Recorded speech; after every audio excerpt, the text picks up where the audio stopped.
I moved your inheritance into my name, starting fresh with someone younger who actually appreciates me. Greg's voice crackled through the phone from whatever beachside paradise he was calling from, followed by that smug, guttural laugh I'd grown to despise over the last few years. It was a laugh that oozed self-satisfaction, a sound that always meant he thought he'd outsmarted someone. This time, that someone was me. You really should have paid more attention to your accounts, sweetheart. The words hit me like a bucket of ice water, a shock so profound it should have sent me reeling. But I didn't flinch. Instead, I sat quietly in my kitchen in Portland, Oregon, watching the relentless gray rain streak down the windowpane. It was a typical Oregon afternoon, dreary and damp, a perfect mirror for the moment my 22-year marriage crumbled in real time. Far in the background of the call, I could hear the faint, tinny sound of female laughter and the gentle rhythm of waves crashing on a shore, a sound so alien to my rainy Portland reality it felt like a broadcast from another planet. Some golf trip. You're right, I whispered into the phone, my voice as steady and cold as the stone countertops under my hands. You deserve it. Then I hung up. My name is Danielle Foster, and I'm 45 years old. For most of my adult life, I have been the epitome of responsible. I work as a senior accountant for Hollowgate Systems, a mid-sized logistics company. My life is a ledger of balanced columns and meticulous planning. I'm the person who reconciles the accounts down to the last cent, the one who budgets for Christmas in July, the woman who has a diversified, if modest, retirement portfolio. I've always been careful, methodical, and, as I was now painfully aware, perhaps far too trusting. But not today. Today, as the rain drummed its somber beat on the roof, I felt something shift inside me. It was a cool, precise click, like tumblers falling into place in a well-oiled lock.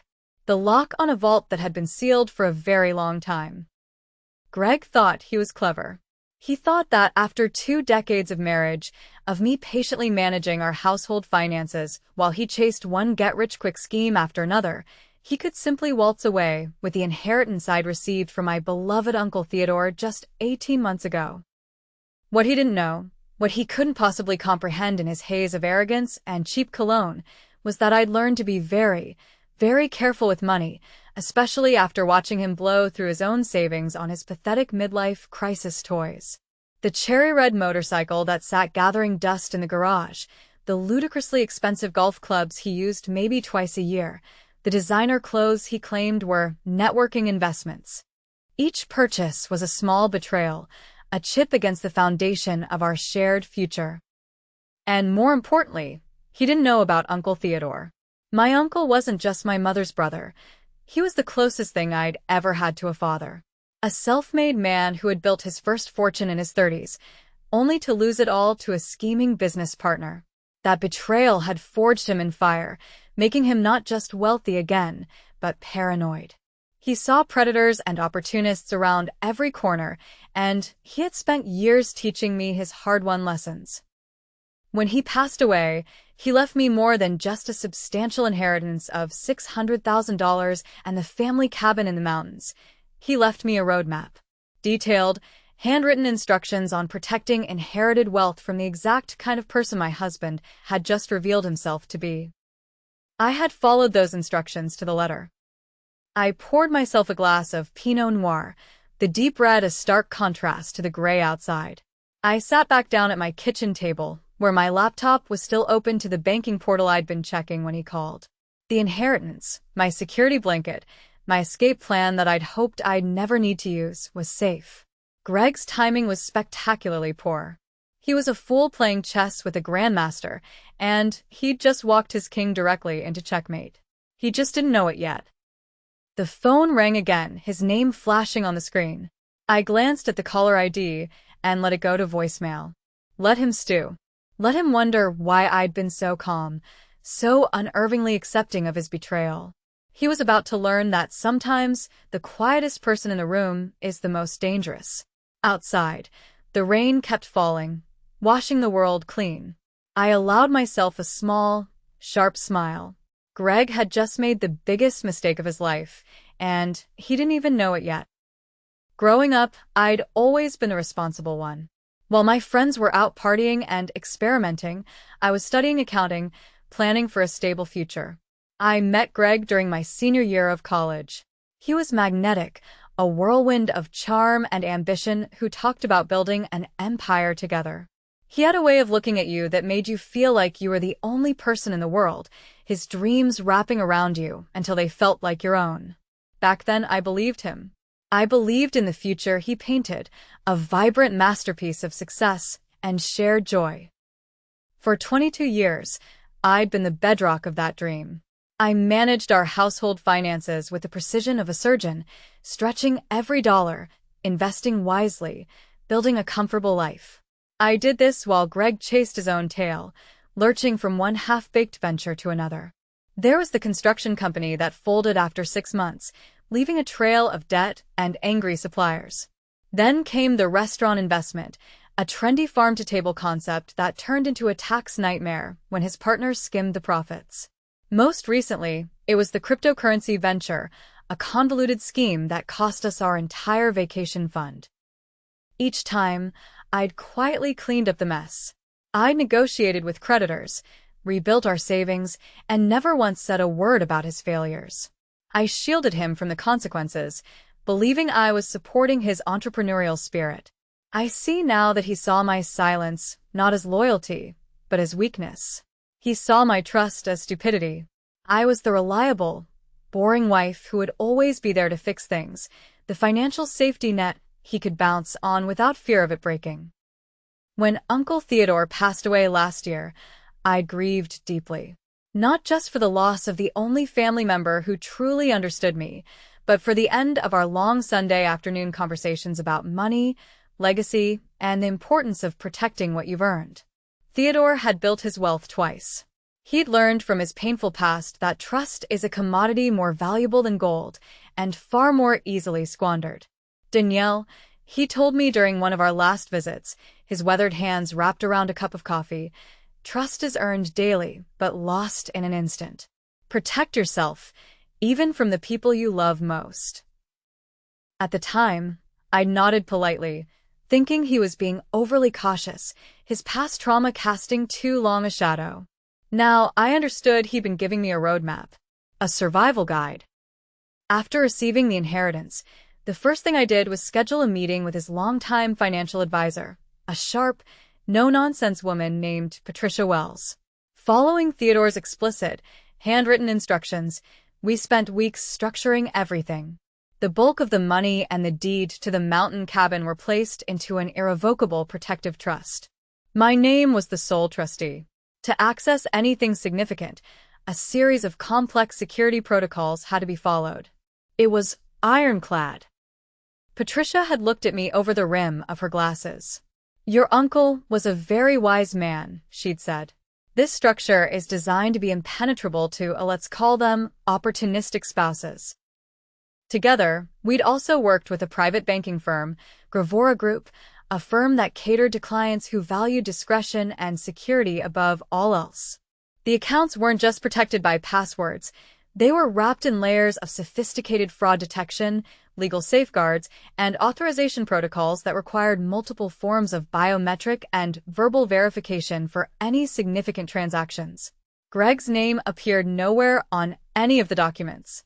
In fact, the only way he could have accessed anything was if I'd voluntarily added him as a beneficiary and provided him with the specific, multi-stage authorization codes, which of course I hadn't. His plan, I realized, was laughably amateur. He had probably tried to access our joint checking account, where I deposited a small portion of the inheritance for household expenses and assumed the rest was just as vulnerable. But the bulk of Uncle Theodore's gift remained safely locked away, earning interest and waiting for the day I might actually need it. That day, apparently, had arrived sooner than I'd expected. I had suspected Greg was planning something for months. The signs were all there, small but significant changes in his behavior. The late-night phone calls he claimed were work-related, whispering in the other room. The sudden, intense interest in our financial accounts, asking questions he'd never bothered with before. Just want to get a better handle on things, Danny, he'd say with a dismissive wave of his hand. And the way he'd started asking seemingly innocent questions about Uncle Theodore's inheritance, about the bank it was in, and where exactly the money was being held. That's when I decided to set my own traps.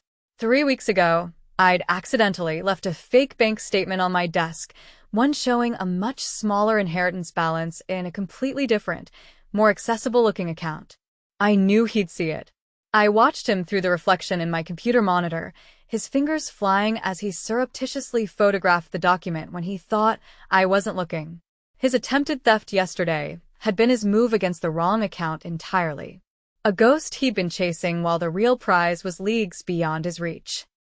I opened my laptop and began making a list of everything I needed to do. Greg had just handed me the perfect reason to finally, completely, and irrevocably take control of my life. The call I'd been expecting came at 7:15 the next morning. I was already dressed and having coffee, having slept better than I had in months. The rain had cleared, and a pale, watery sun was trying to break through the clouds. "Danielle, what the hell is going on?" Greg's voice was tight with confusion and a barely contained panic that was music to my ears. "I tried to transfer the money yesterday, and now the bank is saying there's some kind of investigation. They froze everything." "Good morning to you too, Greg," I said, taking a slow sip of my coffee. "How's your golf trip going?" "Cut the crap. What did you do?" he screeched. I took another deliberate sip, savoring both the rich Colombian blend and the sound of fear creeping into my husband's voice. "I didn't do anything, sweetheart. But apparently you tried to commit bank fraud. That tends to trigger automatic security protocols." The silence stretched so long I wondered if the call had dropped. Finally, Greg spoke again, his voice strained. "What are you talking about? I'm your husband. I have rights to that money." "Actually, you don't." I walked to my kitchen window and looked out at the morning drizzle. Uncle Theodore's inheritance was placed in a protected trust, specifically designed to prevent unauthorized access. When you tried to move funds without proper authorization, you triggered fraud prevention measures. "You're lying. Married couples share assets automatically. Not inherited assets placed in protective trusts, Greg. Especially not when the beneficiary has been advised to protect those assets from potential threats." I paused, letting that sink in. "The bank considers your attempted transfer to be identity theft and attempted grand larceny." I could hear him breathing hard through the phone. In the background, I caught the sound of that same female laughter from yesterday, though it sounded more nervous now. My replacement was apparently still enjoying her vacation, blissfully unaware that her sugar daddy had just become a major liability. "Danielle, you need to fix this. Call the bank and tell them you authorized the transfer." "Why would I do that? Because we're married? Because you love me? Because—" I finished quietly. "You called me yesterday to announce you were leaving me for someone younger? Because you've been lying to me about this golf trip? Because you thought you could steal my inheritance and run off into the sunset?" Another long silence. When Greg spoke again, his voice had lost all its bluster. "I can explain everything." "I'm sure you can. But I'm not interested in hearing it." I set down my coffee cup and reached for the manila folder I'd prepared the night before. "I'm filing for divorce today, Greg. My lawyer will be in touch." "You can't do this. That money belongs to both of us." "No," I said calmly, feeling a profound sense of peace settle over me. "It really doesn't. And thanks to your little stunt yesterday, you've just made my divorce attorney's job incredibly easy." I hung up and turned off my phone. Today was going to be a very busy day, and I had a lot of people to call. But first, I was going to enjoy another cup of coffee and watch the rain. For the first time in years, the weather matched my mood perfectly, clear and refreshing. By 9 a.m., I was sitting in the sleek, modern offices of Patterson and Associates, the law firm I'd quietly consulted 3 months ago when Greg's behavior had started becoming increasingly erratic. My attorney, Jennifer Patterson, was a sharp, impeccably dressed woman in her 50s who specialized in complex divorce cases involving hidden assets and financial fraud. Danielle, I have to say, this is one of the cleaner cases I've seen in years, Jennifer said, reviewing the documents I'd brought. Your husband essentially gift-wrapped his infidelity and attempted theft for us. I'd come prepared with everything. Screenshots of Greg's suspicious credit card charges over the past 6 months, including hotels and restaurants in cities where he'd supposedly been on business trips. There were charges for expensive dinners for two and jewelry purchases from boutiques I'd never heard of, let alone received gifts from. I also had the banking records showing his attempted unauthorized access to my inheritance, complete with timestamps and fraud alerts. What I don't understand, Jennifer continued, tapping a perfectly manicured nail on a printout, is how he thought he could access a protected trust without your authorization codes. I pulled out my phone and showed her a series of text messages from 6 months ago. He's been asking me about my banking passwords, I explained, claiming he wanted to help organize our finances.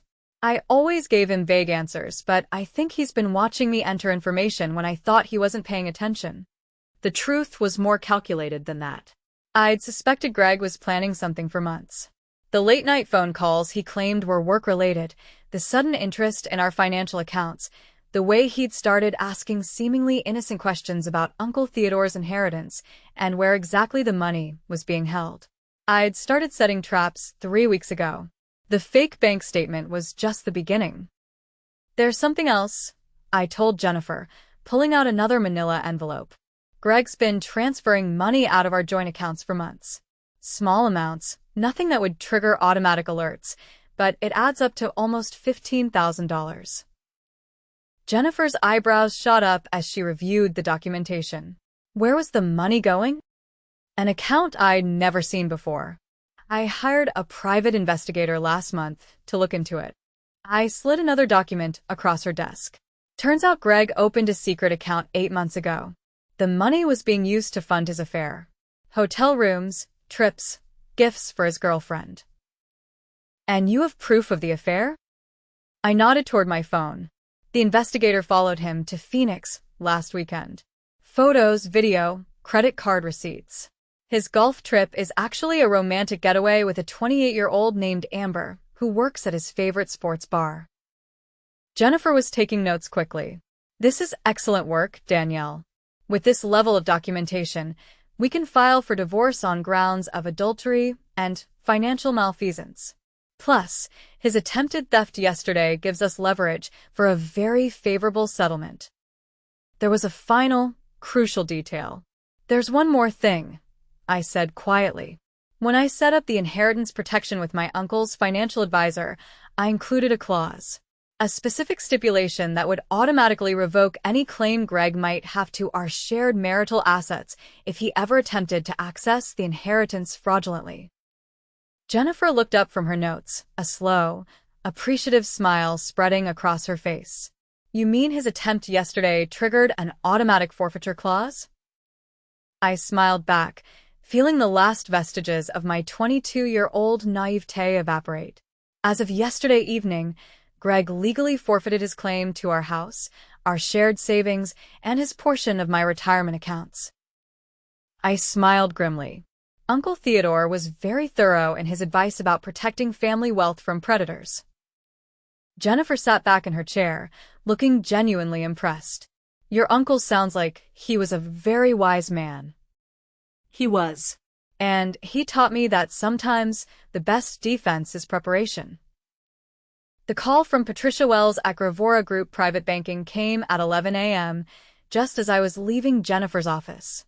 Patricia's voice was professionally calm, but I could hear a distinct note of satisfaction underneath. Mr. Foster has been calling our offices repeatedly since 8 this morning, she said. He seems to be under the impression that he can resolve this situation by speaking to a supervisor. And what have you told him? I asked, unlocking my car. That any investigation into attempted unauthorized access to protected accounts must be handled through proper legal channels. We've also informed him that his actions have triggered automatic security protocols that cannot be reversed without court intervention. She paused. I should mention that I'm filing for divorce. My attorney has documentation of financial irregularities in our joint accounts as well. The agents exchanged glances. Agent Martinez leaned forward. Mrs. Foster, we need you to understand that what your husband attempted wasn't just a civil matter between spouses. Attempting to access federally protected inheritance trusts through fraudulent means is a serious crime. How serious? I asked, my voice barely a whisper. Bank fraud charges could result in up to 20 years in federal prison and substantial fines, Agent Thompson said quietly, especially when there's evidence of premeditation and ongoing deception.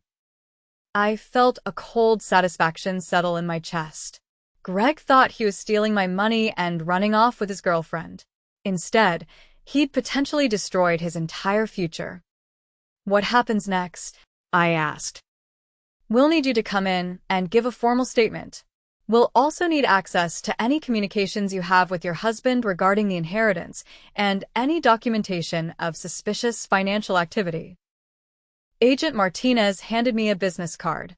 Your banking institution has been very cooperative in providing evidence of the attempted access. After the agents left, I sat alone in my office, staring out the window at the Portland skyline. Part of me felt guilty for not warning Greg about how thoroughly protected the inheritance was.